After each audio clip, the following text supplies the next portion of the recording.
The text arrived at 8:47 p.m., right in the middle of Thomas cutting his steak.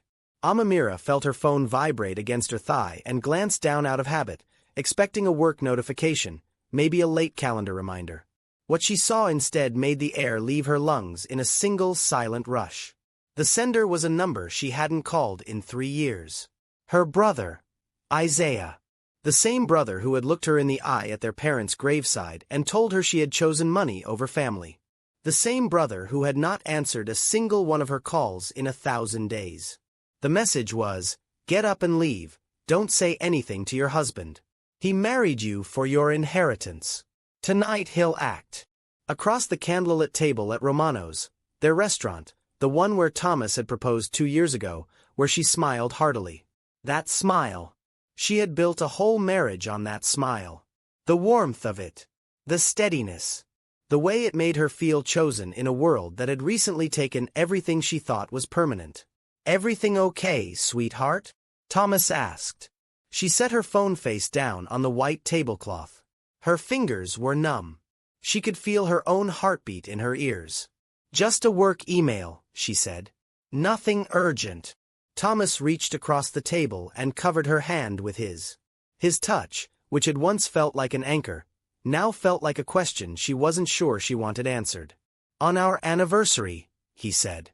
"Whoever it is can wait." She picked up her wine glass. Set it down without drinking. Her mind was moving very fast through a hallway of locked doors, trying each one. Isaiah, her brother, had been her protector before he became her adversary.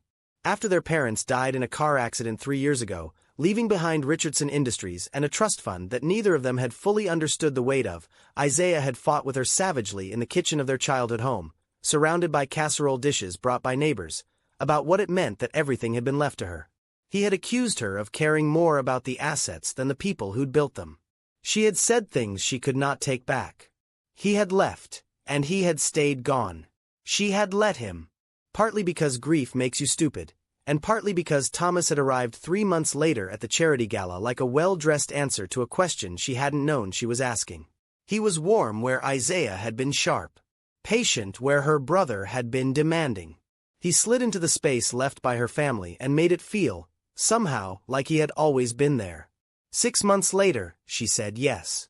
Now, sitting across from him with Isaiah's message burning through her phone and into her palm, she was trying to perform normalcy with every tool she had. It was not easy. Amamira had built a billion-dollar green technology firm from a series of failed prototypes and a warehouse she couldn't fully afford. She had faced down acquisition attempts, boardroom revolts, and a product recall that had taken 2 years off her life. She was not a woman who fell apart at bad news. But there is a particular violence in the moment you realize you may have been someone's project all along, not their partner, not their person, but their target, and that violence has nothing to do with your professional armor. "Tell me again about your family's railroad money," she said. She kept her voice light, curious, the tone of a woman making anniversary conversation. Thomas didn't miss a beat. He never missed a beat. That was something she would think about later, the absolute seamlessness of it. "You've heard this story 100 times, he said, smiling. "I know. I like the way you tell it." He told it again. The great-grandfather, the lines between here and Chicago, the trusts and the property, and the old money way of having nothing liquid but never actually wanting for anything. She listened to every word and measured it against 3 years of marriage and came up with a number she couldn't reconcile. Her phone buzzed again. She didn't look down. "Excuse me," she said. "I need to powder my nose." Thomas started to stand. She waved him back down. "Finish your steak. I'll be right back." In the bathroom, she stood at the marble counter and called Isaiah before she had finished deciding whether she was going to. It rang once. "Amra." His voice was tight and quiet and immediately familiar in the way that family voices are, even after years of silence. It was the voice that had read to her when she was 8 and called her a traitor when she was 29, and all of it was present in those 2 syllables. "Is this real?" she said. "I've been tracking him for 6 months. He's done this before, Amra. There was a woman in Portland. Another in Denver. Wealthy women, both of them. Newly alone. He married them and cleaned them out and disappeared." She gripped the edge of the counter. How do you know this? I hired a private investigator. Janet Rodriguez. She's the best in the city. I was worried about you, and I was right to be. He's going to drug you tonight. The plan is to get you confused enough to sign papers. By morning, he'll have access to everything. She looked at herself in the mirror. The woman looking back had her best earrings in and her anniversary dress on, and her expression was the controlled, precise expression of someone whose mind has just reclassified an emergency as a problem to be solved. Send me your address, she said. She walked back to the table with steadiness she manufactured from nothing. Thomas was on his phone when she appeared. He hung up quickly. Work, he said apologetically. Where were we? Actually, Amamira said, picking up her purse. I'm not feeling well. I think I need to go home and rest. Concern flooded his face. Loving, perfect, practiced concern. Do you want me to come? No, stay. Finish your dinner. I'll take an Uber. She leaned down and kissed his cheek. I love you, she said. I love you too, sweetheart. I'll be home soon, replied Thomas. She walked out of Romano's with her head high and her shoulders straight, and she did not look back, and she did not cry until she was in the car, and even then she was not crying from sadness. She was crying from a rage so clean and so cold it felt structural, like something her body had needed to build for a long time and was only now being given the materials. Isaiah's apartment was 20 minutes away and a world away, in a neighborhood of converted warehouses and art studios, up 3 flights of stairs that she had never climbed before. He was waiting in the lobby. 3 years had changed him. He looked older, more serious, with new lines around his eyes. But when he saw her face, his own face crumpled with something she recognized as guilt rather than grief. He wrapped her in a hug that smelled like coffee and old books. I'm sorry, he said into her hair. I should have come sooner. She pulled back. Tell me everything. They sat in his apartment, books everywhere, a computer setup that looked like it belonged to someone who took information seriously, and he showed her what 6 months of a private investigator's work looked like. Thomas was not from old railroad money. He was not from money at all. His name was not Thomas Richardson. It was Tommy Ray Chi, originally of Newark, New Jersey, and he had a talent, documented across several states and several victims, for becoming exactly the man a vulnerable woman needed him to be. Janet Rodriguez, small, still, with the kind of eyes that seemed to be recording everything even in a room where nothing was happening, laid it out methodically. Patricia Collins in Portland. Susan Miller in Denver. Both wealthy, both recently alone, both cleaned out so thoroughly that the courts had ruled the transfers legal because the documentation was flawless and the women had signed everything with their own hands. Patricia was now managing a small marketing office. Susan had simply disappeared. The plan was to move fast once you sign tonight, Janet said. Electronic transfers to offshore accounts. Small enough initially not to trigger alerts, then everything at once. By morning it would have been gone. Amamira sat for a long moment with all of this. She had built her company by understanding that the worst thing you can do in a crisis is make your next move before you understand the full shape of the problem. She understood the full shape of this problem now. What do we do? She asked. Janet looked at her steadily. We don't run. Running gives him time to disappear the money he's already moved and vanish before we have anything that would hold up in court. $2 million has already left your accounts in the last 18 months. Small amounts. Nothing that triggered your alerts. 2 million, she stopped. She restarted. I want it back. All of it. I want him to answer for what he did to those other women. I want Patricia Collins to know she wasn't stupid. I want Susan Miller to know she wasn't crazy. She paused. And I want him to walk into a trap he doesn't see coming. Janet Rodriguez smiled for the first time all night. Then let's build one. Robert Chen, her family's attorney, met them at his office at 11 p.m. without complaint or hesitation. He had known her parents for 30 years and had guided Amamira through the inheritance process with the patience of someone who understood that grief and paperwork were a brutal combination. He spread her financial history across his conference table and showed her what he found. And what he found was that Thomas had been thorough, patient, and very nearly perfect. Very nearly. He needed you to sign one more set of documents, Robert said. To complete the transfer of the trust. He can't touch that without your signature on something he hasn't forged yet. That's what tonight was for. That's why he was going to drug you. And that, he said, looking at her, is our leverage. The plan was elegant in the way that the best traps are elegant. It used the predator's own hunger against him. Amamira would go home. She would act as though she had left dinner early because of a headache. She would not confront Thomas. She would not reveal what she knew. Instead, she would give him exactly what he needed to believe, that the operation was still on track, that she was still unaware, that there was still a window. And while he moved, Robert would have the injunction ready. Janet would have the surveillance running. And every word Thomas spoke would be recorded. Thomas was in the kitchen when she walked in, worried in the convincing way that was by now the only way she could see him worrying. He pulled her into his arms. He asked where she'd been, why her phone had been going to voicemail, whether she was all right. She told him she'd felt sick, gone to a pharmacy, sat in the parking lot for a while thinking about nothing. He believed her because she had never given him a reason not to believe her, and because people who are accustomed to deceiving rarely expect to be deceived in return. Over the following 2 days, she performed her own marriage back at him with everything she had. She asked about his errands. She expressed relief about the accounts being sorted out. She told him she had called the bank and they could lift the asset freeze together on Monday if he came with her to sign. She said she trusted him. She said it with the particular softness of a woman who has been frightened and has been reassured, which is what he needed her to be, which was, she understood in those 2 days with a clarity that cost her something, what he had always needed her to be. She watched his shoulders drop. She watched the calculation move through his eyes when he thought she wasn't looking. She watched him make phone calls in his study with the door almost but not fully closed, his voice low and quick and nothing like the voice he used with her. She watched him become, in those unguarded moments, a completely different person. Efficient, cold, stripped of warmth the way you strip a stage set after the last performance. It was the most honest she had ever seen him. She lay beside him in bed for 2 nights and stared at the ceiling and thought about Patricia Collins. About Susan Miller.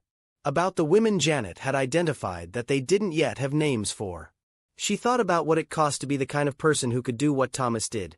Study a grieving woman for 3 months before introducing himself, catalog her loneliness, her patterns, her specific shape of need, and then walk into her life wearing the exact face of everything she had been waiting for. She thought about Isaiah. About the 3 years of silence between them and how Thomas had slid into that silence so naturally she hadn't even noticed the shape of the door he had closed. Monday arrived gray and cold. They drove to the bank together. Thomas's knee bounced the entire way. He held her hand across the center console with his thumb moving small circles on her knuckles, the gesture she had always found comforting, and she held his hand back, and she felt nothing except the cold clarity of a woman at the end of something and the beginning of something else. At the bank, they signed the forms. The accounts went active. Thomas kissed her cheek in the parking lot and said he had a few calls to make and he'd be home for dinner. She said perfect. She watched him drive away. Then she called Janet. He's moving, she said. We know. We're watching. She drove home. She sat in her living room in the gray winter light and waited. 3:47 p.m. First transfer confirmed. $2 million to an account in the Caymans. 3:55. Second transfer in progress. 3:58. Robert filed the injunction. 4:01. Janet's team moved in. Thomas did not come quietly. He never did. He arrived home at 4:23 in a different mode entirely, the easy warmth stripped away, the careful speech gone, moving fast through the front door with his phone still in his hand and his eyes doing the rapid, precise calculation of a man whose exit strategy has just been compromised. She was sitting in the living room. She did not stand up. "Hello, Tommy," she said. He stopped. In the silence that followed, she watched the mask come all the way off for the first time in 3 years. What was underneath it was neither monstrous nor dramatic. It was simply businesslike. A man at work. A man whose work had just gone badly. "How long have you known?" he asked. "Since Saturday night. Isaiah warned me right before you were going to drug me at dinner." Thomas made a short, hard sound. I should have moved faster on Isaiah. She did not respond to that. She let it sit in the room. Why me? She asked, because she needed to hear the answer from his actual mouth, not Janet's files or Robert's documents. He sat down across from her in the armchair where he had sat for 3 years reading the paper, watching television, existing inside her life with complete ease. You were perfect, he said. Young enough to still believe in people. Old enough to have real money. No siblings in the picture, or so I thought. Recently orphaned, which meant emotionally raw and looking for something to hold on to. He shrugged with the tired efficiency of someone explaining something obvious. I studied you for 3 months before the gala. I knew your schedule, your routines, your particular shape of loneliness. I knew what you needed someone to look like. And the others. Patricia. Susan. Did you tell them you loved them too? I told them what they needed to hear. His voice was flat. Not cruel. There was no heat left in it. Just fact. Patricia needed safety. Susan needed to feel valued. You needed to feel less alone. She looked at this man for a long moment. The watch she had given him for their first anniversary. The suit she had thought looked good on him. The face she had kissed 4,000 mornings and trusted with the most unguarded version of herself. You're not going to get away, she said. Craig Stevens is in federal custody. Angela Torres is being tracked by Interpol. Every account you've used in the last 4 years is frozen. Every financial institution in this network now has your real name and a federal warrant. You thought you were hunting. You weren't. She stood. You were teaching me something I needed to know. He heard the sirens then. They were already close. He looked at her one more time, and she saw something move through his expression that she could not fully name, not contempt, not admiration, not regret exactly. Something more like recognition. As though, for the first time in 3 years of sitting across from her, he was actually seeing her. Then he ran. He made it to the back door. He did not make it to the fence. The arraignment was 3 days later. She sat in the front row of the courtroom beside Isaiah, and beside Patricia Collins, who had flown in from Portland, and she watched Tommy Raichi of Newark, New Jersey, be led in wearing an orange jumpsuit. He did not look at her. She watched him anyway. She wanted to fix the real image of him over the version she had been carrying, to replace the romance with the fact, to let the courtroom's fluorescent light undo 3 years of candlelight. The judge denied bail. The evidence was extensive, the flight risk obvious, the network of victims, 23 identified so far, with more being found, making the full scope of the operation undeniable. After it was over, she stood on the courthouse steps with Isaiah in the cold air and did not say anything for a while. Dad would have liked to see that, Isaiah finally said. He would have had opinions about my choice of husband. He always had opinions. She looked out at the city, her city, built on her parents' years of early mornings and late nights and the specific kind of faith that first-generation success requires, and she felt the weight of the last 3 years settling into something she could finally name. Not shame. Not bitterness. Something quieter and harder and more durable. Isaiah, she said. I'm sorry. About the money, about the fight, about the 3 years. So am I, he said. I left you alone when you needed family. That's what let him in. She shook her head. He let himself in. We're not doing that. We're not giving him credit for what we broke. We broke that ourselves. We fix it ourselves. He was quiet for a moment.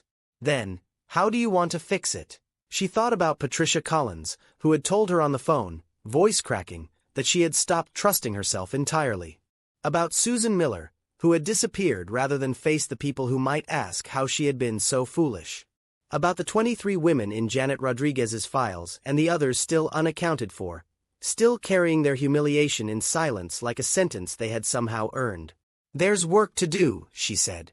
He nodded. He understood. That was the thing about family. When you found your way back to them, you didn't have to explain everything. Some things survive the silence and come back ready. She turned up the collar of her coat against the cold and walked down the courthouse steps and into the rest of her life.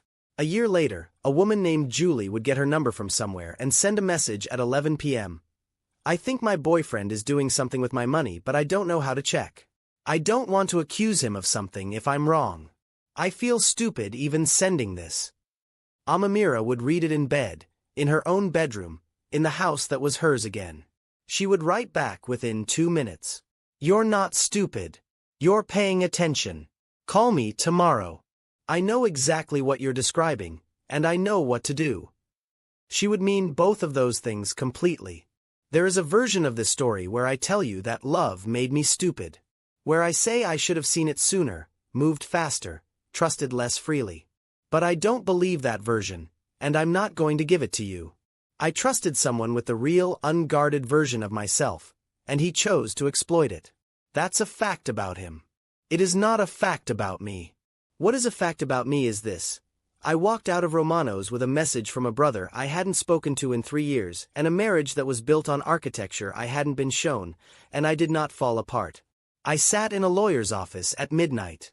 I performed my own life back at a Conman for 48 hours. I watched him drive away thinking he had won, and I sat in my living room and waited, and when the sirens came I did not feel relief. I felt something that took me a long time to find the right word for. Ready. I felt ready. Here is the question I want you to carry out of this story. Not about con men or fraud or inheritance or brothers who leave and come back. About you.